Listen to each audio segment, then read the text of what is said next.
Most men ask for intimacy in the wrong way, and they don't even realize it.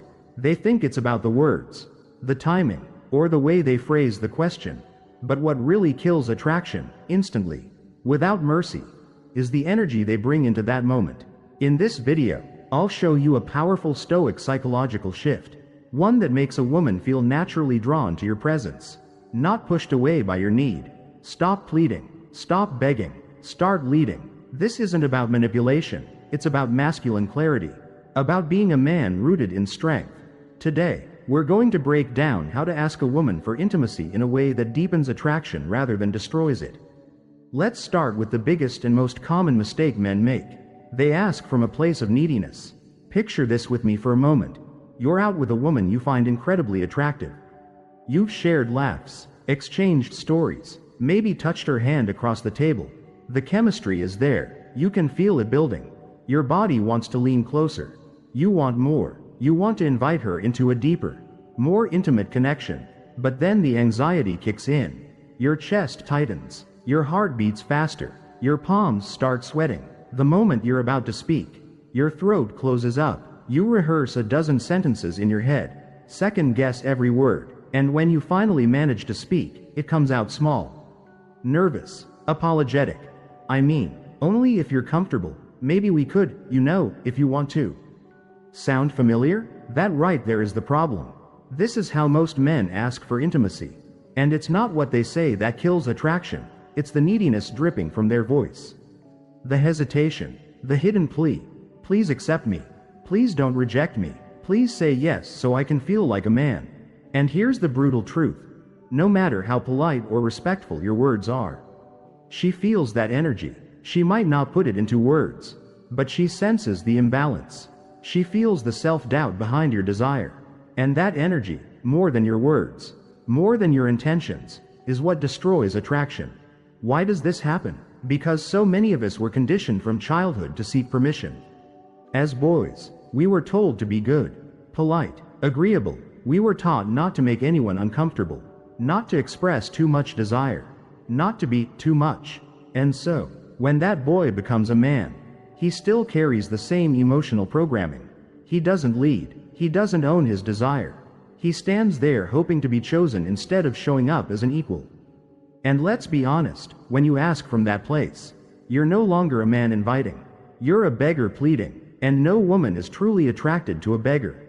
Because begging, no matter how subtle, always communicates one thing. I need you to complete me. Without you, I'm not enough. And that is exactly what pushes women away. So what does the Stoic man do differently? He doesn't beg, he doesn't plead, he doesn't seek validation. He knows that intimacy isn't something you take from a woman. It's not something you get, like a prize for good behavior. Intimacy is something you share, if and only if the desire is mutual. He doesn't frame his words like he's asking for permission. He frames it like an invitation. Calm, honest, no pressure. And here's the key. He's completely at peace whether she says yes or no. Why? Because his worth isn't riding on her answer.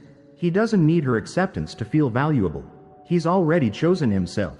And that, paradoxically, is exactly what makes him magnetic. Women feel this difference instantly. Think about it. Never ask like a beggar for what you can offer like a king. That's not arrogance, that's self-respect. The moment you stop chasing validation and start expressing yourself from a place of calm strength, everything changes. Your voice settles, your body relaxes, your presence deepens, and women notice. They might not always say yes, but they'll always remember how you made them feel safe, grounded, respected, and free from pressure. A Stoic man doesn't cling to outcomes. He doesn't fear rejection because he knows rejection doesn't define him. He speaks his truth with clarity and calm. If she joins him, wonderful. If she doesn't, nothing is lost. Because he hasn't compromised his integrity, and he hasn't bargained away his self-respect just to be accepted. But here's where most men stumble. Preparation. They think it's about the right words in the moment. But the truth is, what matters most is the energy you bring before you even speak. The real battleground isn't out there, it's in here. In your own mind. Most men fail not because they don't know what to say, but because they speak while still at war with themselves.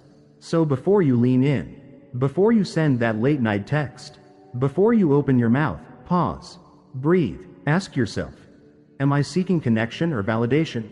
Do I need her to say yes to feel like a man?